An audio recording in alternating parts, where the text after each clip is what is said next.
Hi everyone, I'm Sonic GX98, bringing you some video games, TV news, and more. So what we're about to watch right now is a little something I had thought I had lost the footage of a long time ago. So, about 2 years ago, I went to the New York Comic Con 2014. Now, at New York Comic Con, there was a panel that Telltale Games was hosting regarding a discussion about The Walking Dead Seasons 1 and 2 and what we could expect from the future of the series. So, with Season 3 coming out later this fall, I would think no greater time to show you all that what happened during that panel. The panel had a lot of great stuff. I got to ask a couple questions. Panel was hosted by Greg Miller, who you all might know, who was a big Walking Dead fan back on IGN. It had Kevin Bruner, at the time was the creative director of The Walking Dead, now CEO of Telltale Games. It featured Robert Kirkman, of course, the creator of The Walking Dead, and most excitingly, I actually got to meet Melissa Hutchison and Gavin Hammon, aka the voices of Clementine and Kenny, and it was great to see them and everything. So I'm just gonna stop talking and let you all see this awesome experience I got to go through. Please enjoy.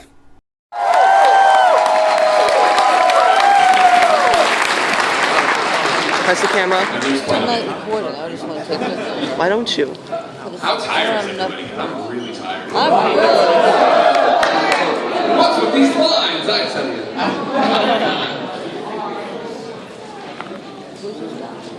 you. He's Greg Miller. He does he's like the IGN's Walking Dead expert.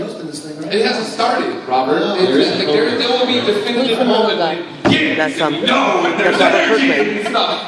We're just gonna Yeah. sit here and just awkwardly This is stare the at problem. you This is for the 45 week. minutes. I want to make sure they got to be seated. We got Joe running around flashing fingers. This one? guy's flashing a finger. You get one in. Hi. Joe, everybody. Joe! Over there, everybody. Give him a round of applause. He's the real reason The Walking Dead happens. Okay, that's enough. I like him a lot, that's all I'm saying. that's funny. Now you ready to start now? That's he's with the head writer for Walking Dead. No, we gotta go. The door's almost closed. They have one seat here. They can get one person in. One there. They have two. But those people that's their own fault for not getting in line earlier. What's up, everybody? Welcome! Where are they at? Telltale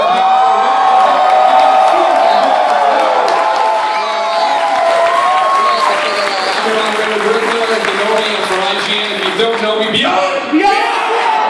Over here we have a panel of experts, all who have had a key role in making The Walking Dead one of the best video games of all time. Right here, Kevin Bruner from Telltale Games, everybody. Right here, Robert Kirkman. Over there, Clementine herself.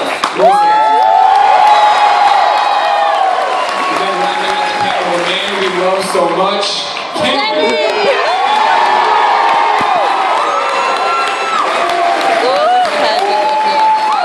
What? Let's get the first question right out of the way. Who, by applause, who has not completed season 2? Why? Such decisions when coming to this panel. Because it's gloves off. None of this get to the mic to answer your question. Go, well, I don't want to spoil it. I want to know right now who killed Kenny. Round of applause.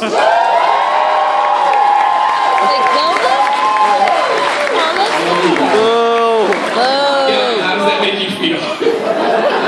It makes me feel good. I mean, it was his time. It was set up. No, it's not. That's what you said. You had to put him down. Yeah, I was. No. Yeah, you did. Kenny was like old Yeller, man. He was a good dog for a long time, but at the end, he was rabid. And it broke my heart. Who? Yeah. Robert, What? how are you? Good. When you make The Walking Dead, the Yeah. comic book, and then you start, you meet these Telltale folks. I definitely do. I need them like the desert needs the rain. Did you know that getting into it? Were you sure when you met these guys that they got The Walking Dead and they were going to do something awesome with it?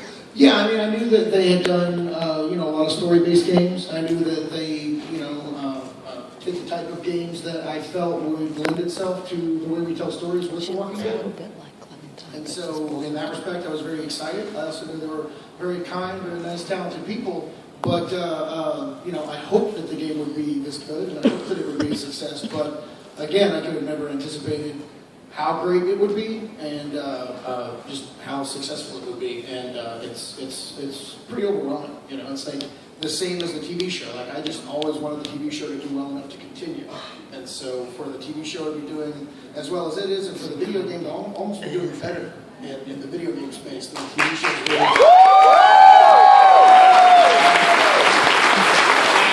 It just goes to show how brilliant I am.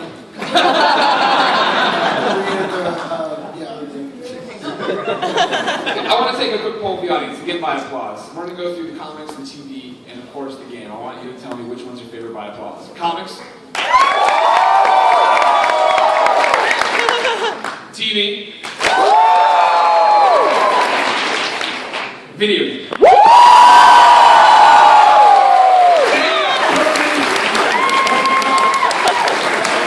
I'm fine with that. And then, so Kevin, for Telltale, especially coming off season, I mean, I have to imagine coming in, you're taking on this giant franchise, The Walking Dead, there's pressure. Then season 1 comes out, and you have chuckleheads like me saying, it's redefining adventure games, and it'll be remembered in history forever. How scary does that make making season 2? Incredibly scary. Trying to figure out how to follow up season 1 was crazy hard. And we debated a lot. Still not bitten. That kind of focused us and got us to figuring out exactly everything we said in season 2. But choosing Clementine was a real big deal. A big deal for you, Melissa? Yeah. Yeah, it was. I was, to be totally honest, kind of nervous about being the playable character, because in season 1, you're so used to being the person to take care of her. So I didn't know if fans would react with like, oh no, I still want to be taking care of her. And you are, actually, more than ever, as a playable character. But yeah, basically when episode 1 of season 2 came out, it was just, and the reviews came in, and it was outstanding.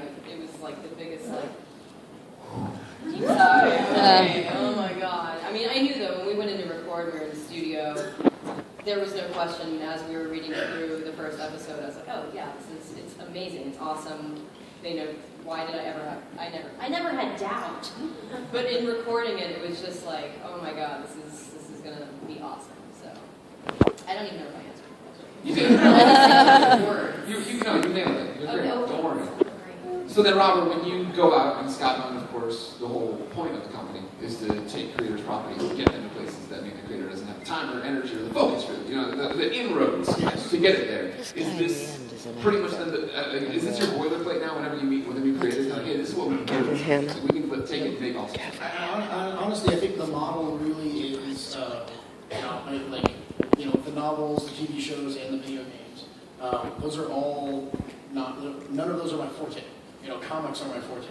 And so I think the real key is finding people that know those worlds and, understand The Walking Dead. But beyond that are just Thank you. are just really great at those particular fields. And I think that, we've been really lucky to just partner with people that are great at all that stuff, so it makes me look good. I'm good. Hey, Gavin. Hi. How are you? It's good to see you again. How are you? Yeah. Good. Oh, wait, look at the screen. How much did this moment mean to you?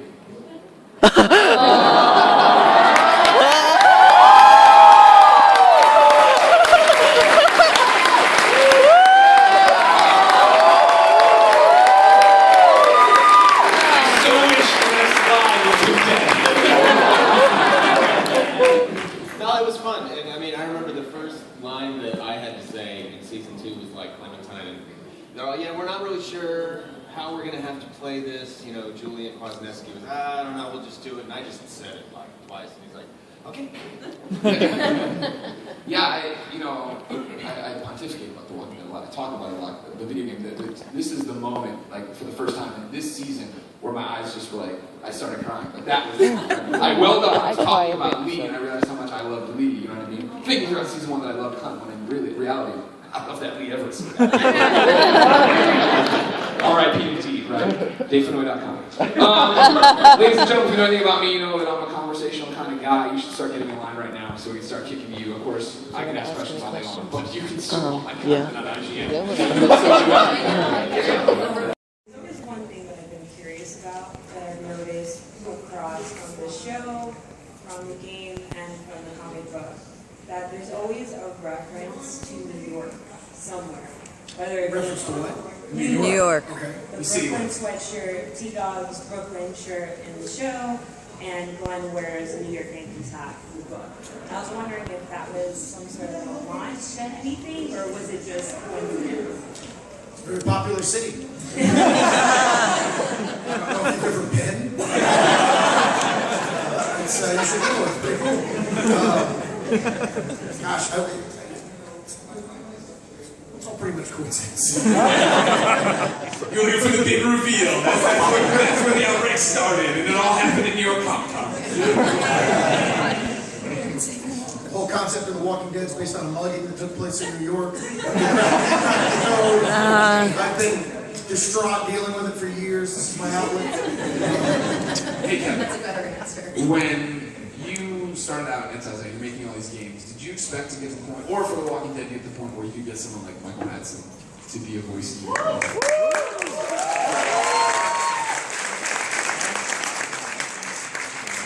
I think we always hoped we could. Casting has always been really crazy hard since our games are so acting driven, and finding people like Melissa and Gavin, awesome. But then being able to find Michael Madsen and kind of write in his voice as well. I mean, it's easy because you just come in and just say, "Hey, Michael Madsen." He's like, I can do that. I was doing that all day. Hello, my name is Aislinn. Thank you, first of all, for the setting of this panel. It's amazing. I'm really happy to be here. Thank you. It's all Joe. Joe did it all.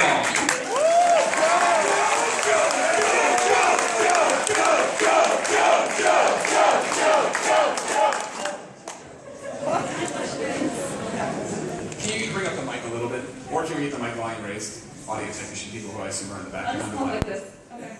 My question is, what influence has playing Clementine and Kenny had on your life? How is it has it had an influence on your life? It's this whole journey. I mean, we've both been in a lot of Telltale games, and it's always one of the funnest projects we'll ever work on. The Walking Dead, just in general, this whole experience in this game has it's just been this crazy ride that hasn't stopped. And I mean, we get to come to places like this and talk to you awesome people, and in general, playing a character, playing Clem and Kenny, because it's episodic. Sorry, it's an inside joke. You get to know your character, and I've truly fallen in love with this character more than most. I really have. Because a lot of games you go in and you wield your sword, and you do 3 different kinds of deaths, and then you're out, and you're like, yeah, I think I was on that game. This is seriously such a cool opportunity for us to get to be so close with these characters, and it's such an emotional acting experience for us, which is huge. It's just been, I'm still thrilled. I still pinch myself. I'm like, is this real? Seeing all you guys out there with these hats and all this love it's kind of ineffable. Is that the word? There are no words. What she said. Fantastic. And again, thank you, Joe. Yeah, Thank you, Joe, for everything. Joe. All right, that's it. If you really listen to that. Sir? Hey guys. Hey. For Robert, did Telltale ever do anything that really shocked you, you never thought you would ever do in the comic book? Have you ever brought any of their ideas, in some kind of way into the comic, or it's still playing out? I think that we might be able to do some really cool integration with season 3 that I don't want to tease too much in, but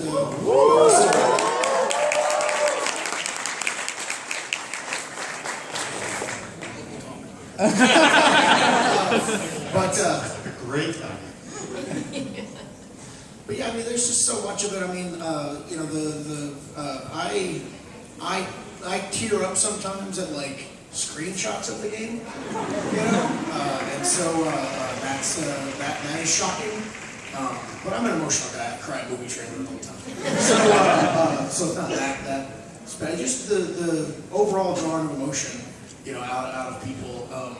It's something that I feel like is heightened even when you compare it to the show, which is just, absolutely remarkable. Thanks. Beyond. I just want to say I'm really excited for Game of Thrones and season 3, but I'm really Game of Thrones. No, Telltale Game of Thrones. I know. But I'm really excited more for Borderlands. My question is for Robert. Is there any chance you can adapt issue 75 backstory for the game or the TV show?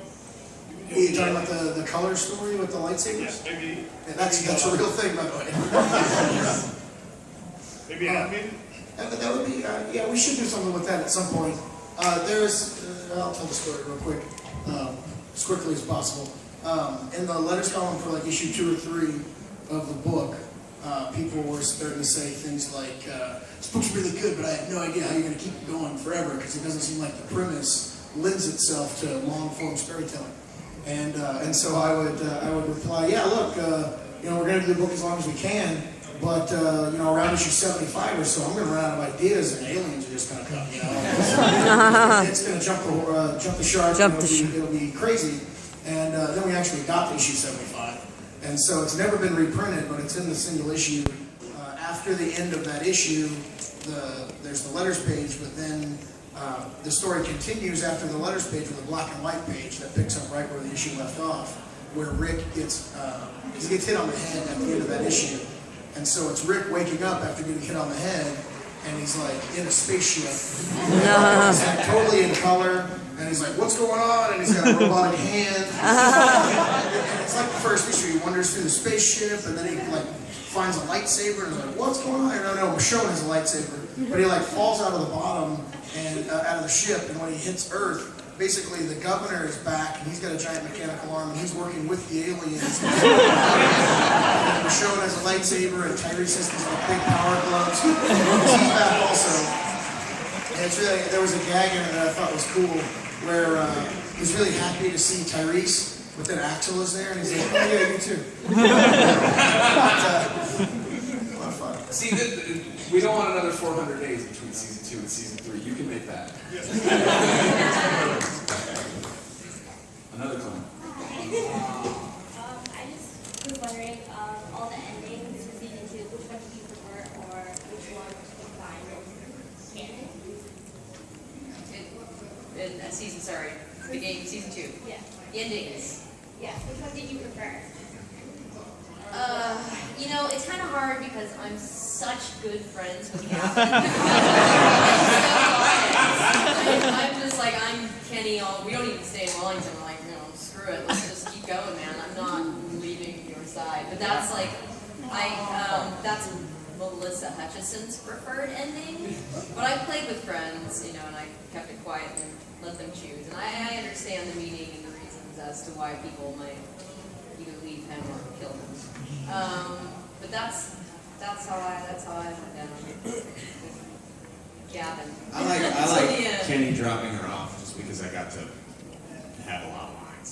That was the cool thing about those things too, though, is there was so much emotion for us. That's fun. Because we've been together in this for so long that the saying goodbye, I did want to choose those just to actually hear his performance and see how it worked with mine. And so that was cool too, because there was a lot of feels going on in the studio for those endings. When Gavin found out I shot him in the head, he texted me, he's like, you shot me? And just followed up and like, you missed my monologue! I went back and I rewatched good stuff. But this is an interesting, question for you, Kevin. Looking at season 3, and obviously you're not going to tell us anything about it, is there's not going to be a canon ending, is there? I can't imagine. It's wherever your plan leaves off, that's whatever happens in the world that's what happened in the world. Yeah, we kind of made a mess for ourselves. Yeah. So we're in the process of figuring that out right now of what the season 3 is going to look like going forward, and what additional content around that might look like. I will say, to answer your question, I think we should give Gavin a big round of applause. That's cute.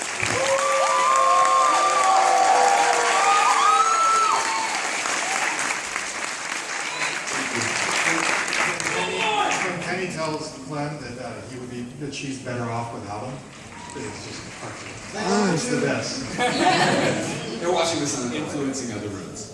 What's up, guys? How's it going? Good. First of all, Greg Miller, Team Fat for the win, and beyond. Beyond! Gavin, I did not shoot you. Oh, thanks. James the Butt Syrup, you're not going punished. And Robert, last year, I was that little dumbass kid that spotted you out in the crowd. I took a picture with you. I'm sorry if I captured anything. You're awesome, I love you. But my main question goes to Kevin. Hi, Kevin. Love the series and everything. All I want to ask is that, like, my main gripe, I gotta say, and I'm not trying to sound like an ass for doing this, is that most of the time... You can stop now and not sound like an ass. I know. Here we go. What's the main thing was that, in my first opinion, or a lot of people would say that sometimes season 2, some of the choices felt a bit inconsequential. Like, you know, say for instance, you talk. Like, you know, the way how you would normally take the watch, give it to Nick, how you promised someone, how you would take care of Nick and all that stuff. How you choose to basically train Sarah and everything like that. I don't really see, you know, that much finesse and consequence. Like, would that be something that you guys would, you know, sit down and think about for season 3, I guess? Well, now you brought it up. It's something we always think about, but we kind of look at that in two ways. There's kind of the choices mattering emotionally in the moment and being meaningful, and then there's kind of the mechanical, choose your own adventure, multiple endings kind of thing. And we've always been more about the emotional side. You know, Walking Dead makes people cry, and we're really, really proud of that. Yes. Jerks. But you know, some of the choices are more about getting you engaged, getting you bought in emotionally, than they are about just do you go north or do you go south. And that's something we're always trying to balance. So it's a fair criticism, but it's also not the core way we're trying to entertain people. Thanks, guys. And one more, Beyond. Beyond! Yeah. Now from the other mic, Joel. Hi guys. First, thank you for making me feel all the feels and understanding cat names. Thanks.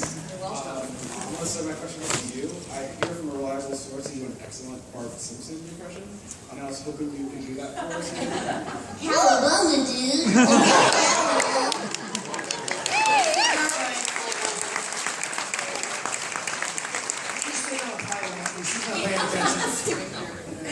I don't know who you heard that from. Can't disclose that.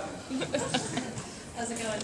Good. Alright, for season 3, are you guys going to start off exactly at like where you ended? Or are you going to do a time lapse to maybe where AJ's a little older? No comment? Yeah, we're in the process of figuring all that out right now. Feels like we just ended season 2. We kind of did. Like a week from the PlayStation 4 and all the other ones. So yeah. Hi. So my first question is, where's Dave Fenoy? Probably in Glendale. Yeah, he's in Los Angeles right about now. Ezekiel's not on the show yet. Man.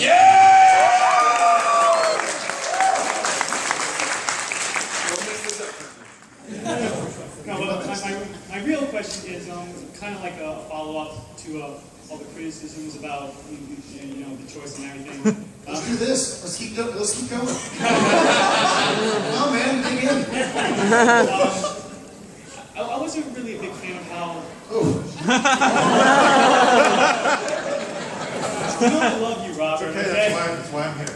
I wasn't really a big fan of how 400 days was really factored into season 2. So I was wondering if the 400 days. I know you can't really talk about season 3 all that much, but I was wondering how 400 days would come back in season 3 and might affect it. And in addition to that, with Robert's blessing, would some of the comic characters may appear in season 3? No. I think we're still working that out. In the the 60 seconds, we haven't figured that out yet. So are you saying that If the rest of you people in line have criticism and questions about season 3, just hold off. Literally everyone sits down. We don't mean to be annoyingly coy, but all of the things that we had worked out for season 3 we can't reveal, so there's just nothing like we it's just gonna be annoying. We don't mean to be annoying. Okay, thank you anyway, and I love each and every one of you. Thank you. We love you too. By applause in the audience, who likes how 400 Days all got?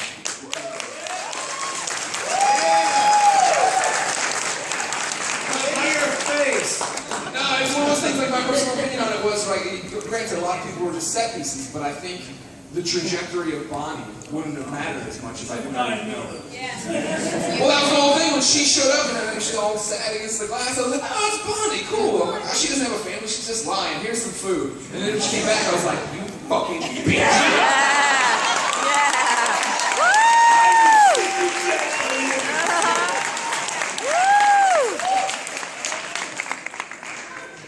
Hi guys, really big fan. Now, I have a request, if it's okay with you guys and everybody else here. If Clementine and Kenny could act out the scene for me. Yeah.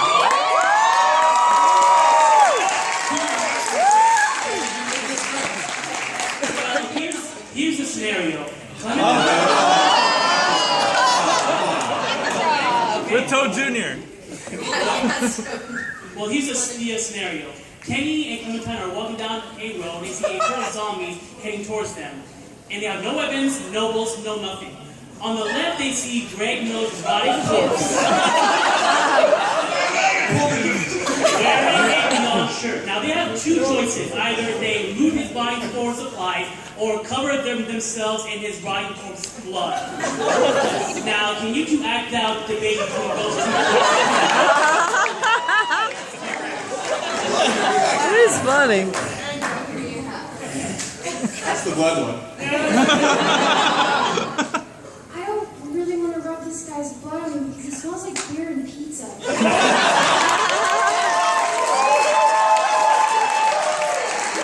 Thank you. AC.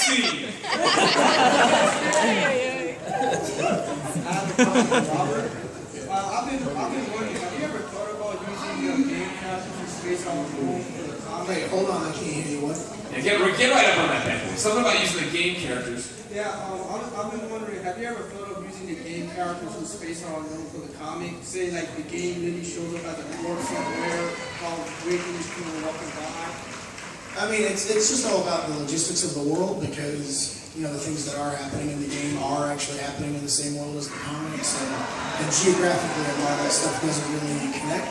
But if there was ever an opportunity where something in the game happened geographically, like if like you know, in the game somebody let off a nuclear missile in Tennessee and there was a giant mushroom cloud, like, yeah, we would totally see that in the comic if they were in any kind of close proximity.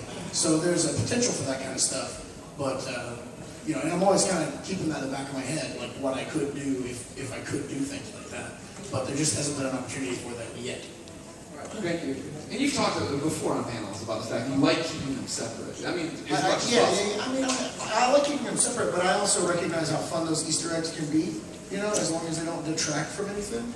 So yeah, I mean, I'm not ruling it out at all. But I do like that, you know, there are certain aspects of every single form of The Walking Dead that you could only get from the comic or the show or the game, etc.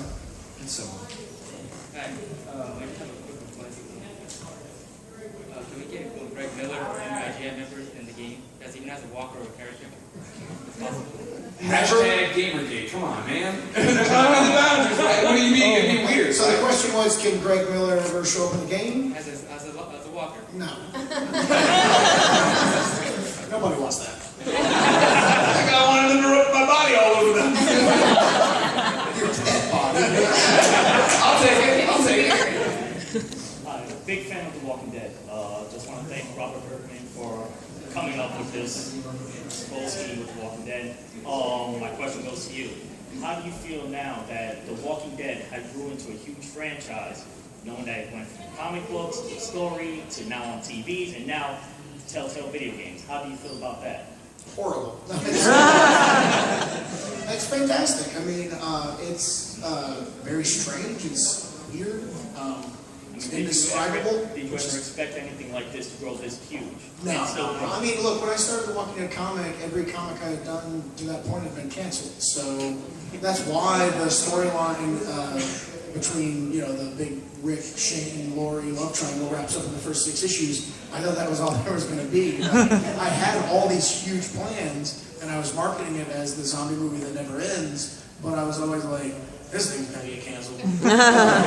And so when it didn't, and it started getting more and more successful, like, it was, you know, I mean, it's just been a big series of like, wait, the comic is doing well, wait, the numbers went up again, wait, they're making a TV show, wait, they want to make a video game, like, it's been pretty ridiculous. Thank you very much. And I thank you all for all of the ridiculous.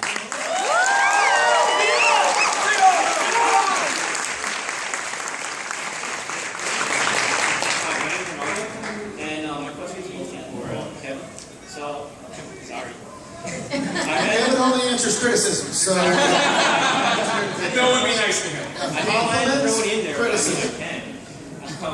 But with the switch to Clem as the main character, I imagine it must have been difficult with her age. I think she's 11 in season 2? Yeah. Having the older characters rely on her without it seeming too gamey. And come episode 3, you guys kind of like toyed around with that. You had the option you can say why is always me. So I'm just kind of curious, how do you work around that issue? And with season 3, provided she's similar age, how do you go about trying to make it so it still seems organic like season 1 and majority of season 2 without reaching that gaming moment? Right. Yeah, I think that was a big challenge. Trying to invent situations where a young girl like Clementine would be the most empowered person Right. in a group of adults. Mhm. And it's definitely a lot of really bad ideas left on the cutting room floor there. And we got a little meta with it. So I think that helped a little bit. But it's really challenging for the protagonist, the playable character, to be in that position. So that'll definitely influence our thinking going into the season. Well, you mentioned bad ideas. Can you share any that got dropped? You mentioned bad ideas. Care to share any of the ones that got dropped? They weren't Greg Miller was going to be a zombie. They weren't because they were absurdly bad or like, oh my god, did we actually think of that? It was more like all kinds of awesome Walking Dead stuff is going on. And we were just like, and Clementine's watching. Yes. Well, okay, well, forget that. We'll put that for all. Right. Yeah, so like lots of places where Kenny and everybody are just all going crazy and doing lots of really interesting things, but it just wasn't about Clementine anymore. So it's really difficult.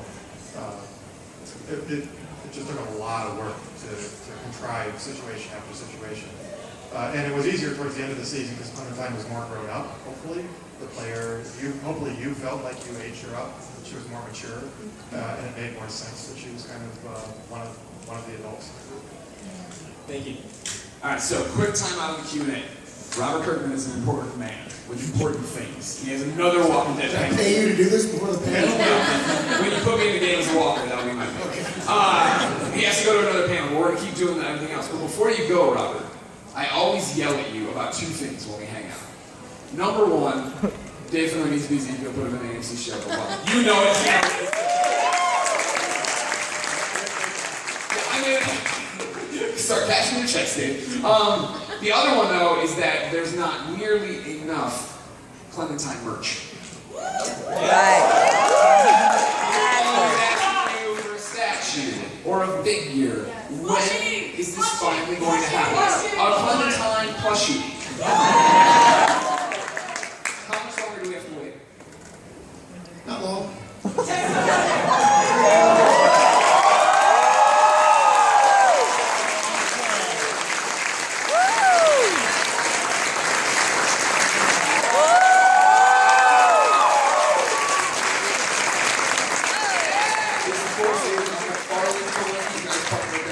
See it down there. Yeah, we partnered with McFarlane Toys to do this awesome Clementine video. Nice.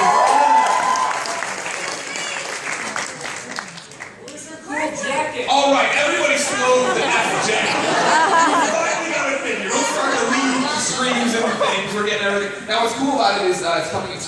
games, right? So you have the clean version. Yes. And then you got the one covered in blood. All you can say is coming soon. That's all I'm going to say. All right. Coming very soon. Everybody give Robert a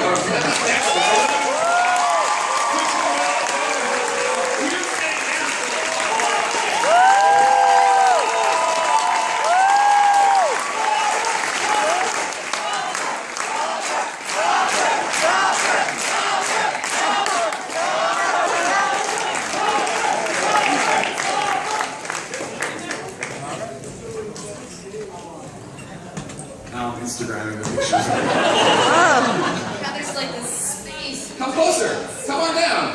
Gavin, you stay there. No, come on down. Yes. Okay, so Yeah, right up on that mic. my name's Paul. First, I'd like to thank Melissa and Gavin for their awesome jobs in the game. You're welcome.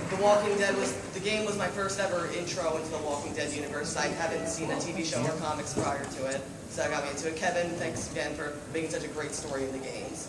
So, my question is, in episode 5, No Going Back, there are 2 cutscenes found in the game files. One of which had you were able to shoot Mike during a confrontation with him, Argo, and Bonnie. And the other was in the final fight with Jane and Kenny. Jane was supposed to get the upper hand on Kenny, and I think you were supposed to end up shooting her or letting her kill Kenny. Why did you choose to omit these scenes? Those are just artistic choices. We spend a lot of time with writing and designing staff and just everybody at Telltale trying to figure out what the best way to tell the story is. I think we liked Mike enough to kill him. And certainly there were a lot of variations of the Jane-Kenny battle at the end, what I always refer to as the mutually assured destruction scenario. And it was really, really difficult. There are a lot of weird stuff kind of gets into that situation, particularly when you have a man fighting a woman to death. Right. We needed to handle that very carefully in the game, so there were a lot of permutations, a lot of editing, so there's some content that's still like loose files and stuff that you can dig around in. But those were both really grounded in trying to tell the best story that we could possibly tell and set us up for the best future. Alright, and to Melissa and Gavin, thank you again. I know, but I'm also a huge Sonic fan. I loved both their works as Lolina and Kim Arthur and Sonic and Sonic. Really good. Thank you. Yay! Good questions, buddy. Just grab it, don't worry. You break anything here, Carl? Don't worry about it. My name is Sebastian, and my question was, what inspired you to make the characters in the Walking Dead It's 1:51. We got 10 minutes. Well, you have a very cool name. My nephew's name. Can we get that? When we wanted a diverse cast, we wanted a cast of like regular people. So I think that's where it started from. I mean, video games typically have real superhero type, incredible people. I think we wanted just a bit more normal people trying to deal with it, like what you can see in the comic.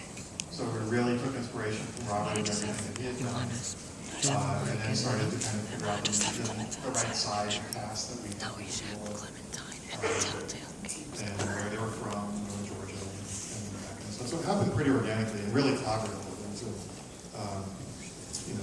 A bunch of writers watching the room. Brilliant writers, might I add. Yes, I am.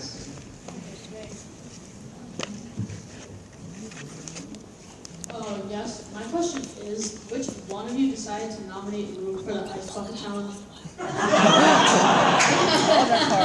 Hey, Clem took it too, if you depending on the action, if she did or didn't. I think that would be Bonnie nominated me for that. That's just what I'm gonna say. She's pretty tore up about the whole situation. Yes, she created it and sucked at it. Yeah. Luke, don't come help me. She goes out there and then she gets mad at me. Won't offer me a cigarette? It's over, lady. I hope to God I see her in season 3. Like a world car.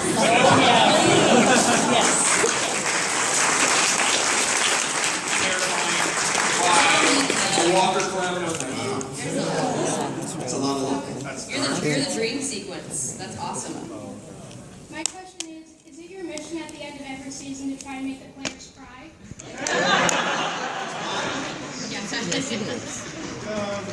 Doesn't hurt. Just to make people care. When we first talked to Robert, one of the things that Robert was like, he was a little glib about it, but he was like, oh, Walking Dead's easy, just make people cry and shit. We kind of took that a little seriously. That's the highest compliment ever, right? We apologize for your tears, but when people come up to me like, oh my god, I was sobbing, big giant men. Like, thank you so much. Because we were crying. Yeah. It was all very valid. It's sad and horrible, so. Oh my god, tears. The best was when we were first developing season 1, episode 3, where Duck dies. Joe was in his office playing a very early version of it, and he comes out and we're like, Joe, what'd you think? And he's like, I think he's really good. Joe cries at the drop of a hat. If you remember, Joe, he came with the demo build, or not the demo, sorry, the debug build of the finale of season 1. And he'd already played it that day. But he's sitting in the back while I play it, and there's like the manly one tear rolling down. And I just hear this guttural from the back. Joe's balling, but you know how this ends! No, it's the other end. Yes, sir. Hi. First, I would like to say that Walking Dead is the best storytelling I've ever experienced in my life.